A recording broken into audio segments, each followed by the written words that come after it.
စင်ကာပူကိုအလုပ်လာလုပ်ဖို့အတွက်ဘာသာစကားကိုဘယ်လိုမျိုးပြင်ဆင်ခဲ့လဲဒီနေ့မှာတော့ကိုတိုင်းအင်္ဂလိပ်စာထက်ကျိုးစာကိုအားကိုးပြီးတော့စင်ကာပူကိုဘယ်လိုရောက်လာခဲ့လဲဆိုတဲ့ channel လေးကိုပြပြပေးသွားမှာပါမင်္ဂလာပါရှင် The Trip Channel page လေးကနေပြီးတော့ပြန်လည်ကြိုဆိုလိုက်ပါရနော်ဒီနေ့မှာတော့စင်ကာပူကိုအလုပ်လာလုပ်ဖို့အတွက်ဘာသာစကားကိုဘယ်လိုမျိုးအစီအစဉ်တခြားပြင်ဆင်ခဲ့လဲဆိုတာလေးကိုတခြားလေးရှင်းလင်းလေးလုပ်ပေးသွားမှာပါဒီ Trip Channel page ရဲ့ဗီဒီယိုလေးတွေကကြတော့စင်ကာပူမှာလာစာ$1500ကနေပြီးတော့$2000ဝန်းကျင်နေပေါ့နော်အလုပ်လာလုပ်မဲ့သူတွေအတွက်အဓိကယူရပါတယ်နော်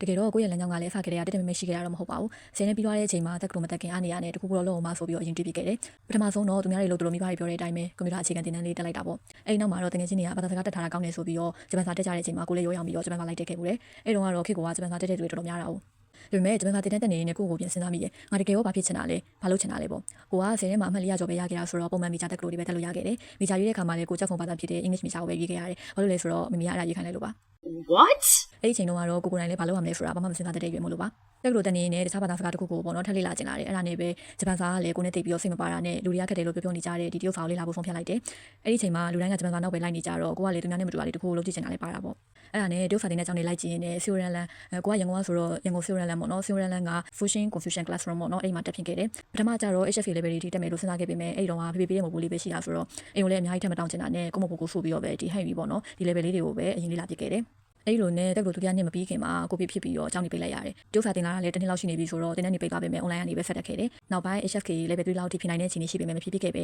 ဒီကိုဗစ်ကာလအတွင်းမှာပဲအိမ်နဲ့မလက်မကန်ကအလုပ်တစ်ခုဝင်လုပ်ခဲ့တယ်။အဲ့ဒါတော့အရင်တယ်လီနော်ပေါ့နော်အခု Upton ရဲ့ customer service နေရာမှာပါ။အလုပ်စားလုပ်လိုက်တော့တင်တဲ့နေကိုတိတ်မတက်ဖြစ်တော့ဘူး။ဒါပေမဲ့အာနာသိမီရဲ့နောက်ပိုင်းကျတော့နိုင်ငံရေးအခြေအနေကြောင့်ကိုတငယ်ချင်းတွေအကုန်လုံးဂျပန်မှာကျောင်းသွားတက်တူတက်အလုပ်သွားလုပ်တဲ့လူလုံးနဲ့ဖြစ်ကုန်ကြတယ်။အဲ့မှာကိုပြန်မရတော့ငါရောဘာလုပ်နေရလဲဆိုပြီးတော့ဖြစ်လာမိရဲ့။အဲ့ဒါနဲ့အလုပ်တစ်ဖက်နဲ့တရုတ်စာကိုပြန်လေ့လာမယ်ဆိုပြီးတော့တင်တဲ့ချောက်ထက်ရှာတော့ဒီရန်ကုန်ကပဲပေါ့နော် GSC အကြောင်းကိုသွားတွေ့တယ်။ကိုကအရင်နဲ့အဖက်ထက်အပြောပိုင်းကိုပိုကျွမ်းကျင်နေတာဖြစ်လို့ဒီ GSC ရဲ့ကို level ကိုတက်ဖြစ်ခဲ့တယ်။ထူးခြားတာကဒီတင်တဲ့သွားတဲ့ပထမဆုံးနေ့မှာပဲကားကိတ်မှာပေါ့နော်။ကိုလိုပဲ uniform ဝတ်ထားတဲ့မတယောက်နဲ့တွေ့တယ်။စကားပြောရင်းနဲ့အတန်းပုံမှန်တည်သွားတာပေါ့။သူ့ကိုဘာလို့တရုတ်စာတင်တာလဲလို့မေးကြည့်တော့သူကစင်ကာပူသွားပြီးလို့မလို့တဲ့။သူညီမကြတော့လေအခုစင်ကာပူမှာတရုတ်စာတက်လို့ဆင်ပြေနေပြီဆိုတဲ့စကားကိုကြားလိုက်ရတဲ့အချိန်မှာအိုးဟုတ်တာပဲငါလေးထားဘာလို့မတွေးမိပါလဲဆိုပြီးတော့စင်ကာပူသွားမယ့်စိတ်ကူးလေးဝင်လာတာပါပဲ။အိမ်နောက်မှာတော့အိမ်မနဲ့တူတင်းနဲ့နေတက်ပြီးတော့ကြိုးစားလိုက်တာဒီ GSC မှာပဲပေါ့နော်ကိုလည်းပဲ follow ရောက်တဲ့အချိန်မှာတော့ဒီနေ့စဉ်သုံးတဲ့လုပ်ငန်းခွင်သုံးဒီလိုစကားပြောတွေကကိုတို့အဆင်ပြေခဲ့တယ်ကိုအနေနဲ့ပြောရလို့ရှိရင်တက်ခဲ့ပူတဲ့အကြောင်းတစ်ခုလုံးကတင်ပြအရန်ကောင်းပေမဲ့ဒီ fusion ကျောင်းကတော့တနေ့နဲ့ဖြည်းဖြည်းတင်တာပေါ့နော်ဒီ GSC ကတော့အရန်မြန်နေတဲ့အတွက်တခြားလည်းလုံနိုင်လို့ကိုတို့စာရေးချင်ရပိုကောင်းလာမှာပါအဲ့နောက်ပိုင်းမှာ agent နဲ့အလုပ်ရှာတယ် interview ဖြေတော့တခါလေးအောင်သွားပြီး IB တင်လိုက်တာတစ်ပတ်လောက်နဲ့ရလာလို့စင်ကာပူရောက်ခဲ့တာပါပဲပြောရရင်တရုတ်စာကို3နှစ်ကျော်လောက်တင်ခဲ့ပြီးတော့အင်္ဂလိပ်စာကကြတော့တက်လို့2နှစ်စာလောက်ပဲရှိရမှာစကားပြောရင်တရုတ်စာကိုပိုရတတ်ပါတယ်ဒါပေမဲ့ share video မှာပေါ့နော်ပြောခဲ့တယ်လို့ပဲဒီစင်ကာပူ agent နဲ့တွေ့လိုက်ရတဲ့အချိန်မှာသူတို့ပြောရတဲ့ Leonid English တွေပေါ့နော်အဲ့ဒါတွေကြောင်းနားမလဲတာတွေပါစကားချက်ချင်းပြန်မထွက်တာတွေအဲ့လိုမျိုးတွေကြုံခဲ့ရပါသေးတယ်